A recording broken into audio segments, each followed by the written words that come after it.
Le thème d'aujourd'hui, Dieu connaît le temps de repentance. Il connaît les élus.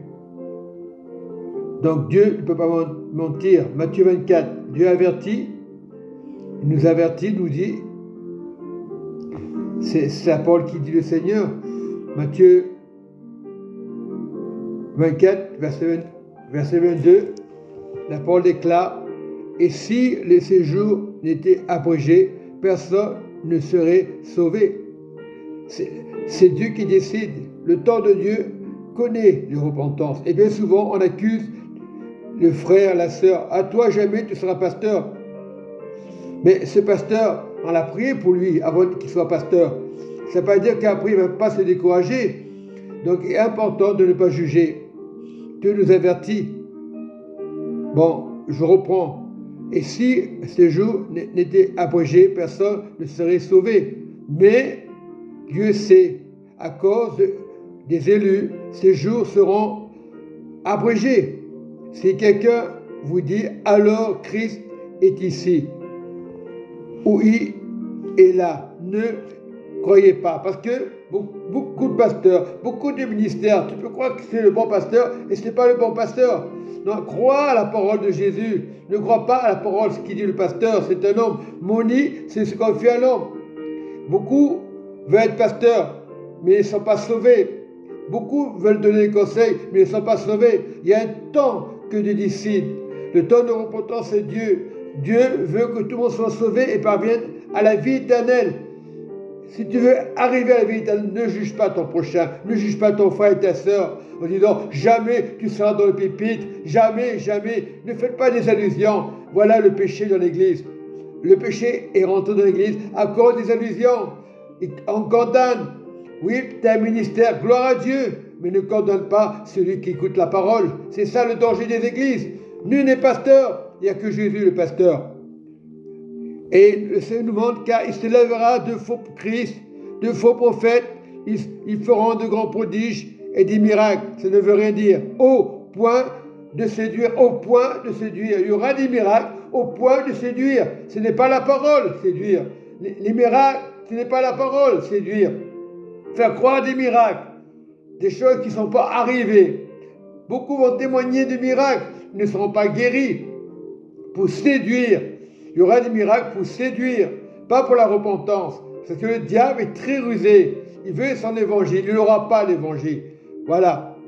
Si c'était possible, même aux élus, aux fidèles, voici, je vous l'ai annoncé d'avance.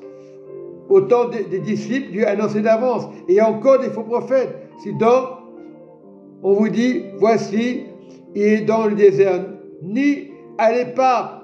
Croire à la parole de Dieu. Écoutez la parole de Dieu. C'est ça le mystère que Dieu veut. Beaucoup veulent des ministères, ils ne sont pas sauvés. Tu peux être en vie aujourd'hui, tu peux être pasteur aujourd'hui, et toute ta vie, tu vas condamner le frère et la sœur.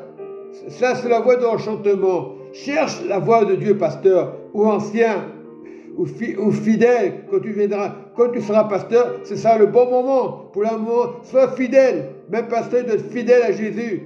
Pour éviter de s'écarter de la parole de Dieu. Il doit être fidèle. Même l'ancien, même le fidèle, même celui qui est venu pour la première fois, écoute la parole. Peut-être celui qui écoute sera pasteur, tu ne sais pas. C'est Dieu qui sait. Comme l'éclair part de l'Orient et se monte jusqu'à l'Occident, ainsi sera l'avènement du Fils de l'homme, et quelque lieu que tu sois, il y aura des cadavres, il y aura des guerres, il y aura des scandales.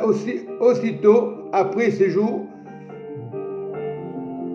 terrestres, après ces jours de détresse, je veux dire, le soleil s'obscurcira et la lune ne donnera plus sa lumière. Les étoiles tomberont du ciel et les puissances des cieux seront ébranlées. Alors, le signe du Fils de l'homme apparaîtra dans le ciel. Toutes tribus de la terre se lamenteront et elles verront le Fils de l'homme venant sur les nuées du ciel avec une puissance, une grande gloire. Voilà l'enlèvement de l'Église. Il enverra des anges avec les trompettes retentissantes et ils rassembleront ses élus des quatre vents. On parle du Saint-Esprit, d'une extrémité pure des cieux et de l'autre. Verset 32. Instruisez-vous, je veux dire, par une comparaison tirée du figuier. Dès que ses branches deviennent tendres et que les feuilles poussent, vous savez où l'été est proche. De même, quand vous verrez toutes ces choses, sachez que le Fils de l'homme est proche. Tout ce que vous voyez aujourd'hui, les guerres, Dieu est proche, à la porte. Il est à la porte, je vous le dis en vérité. Cette génération ne passera point que tout cela soit arrivé. Il faut que chose arrive. Le ciel et la terre passeront, mais sa parole ne passeront point. Et nous devons vraiment persévérer. C'est bien d'aller à l'église, mais si tu ne veux pas persévérer, ça ne sert à rien d'écouter la voix du pasteur. La voix du bon pasteur, c'est Jésus. Et beaucoup veulent être des pasteurs, avoir des places. C'est pas ça. Dieu est à la porte, c'est tout. Invoque ton Seigneur. Tu dois l'invoquer pendant qu'il est temps.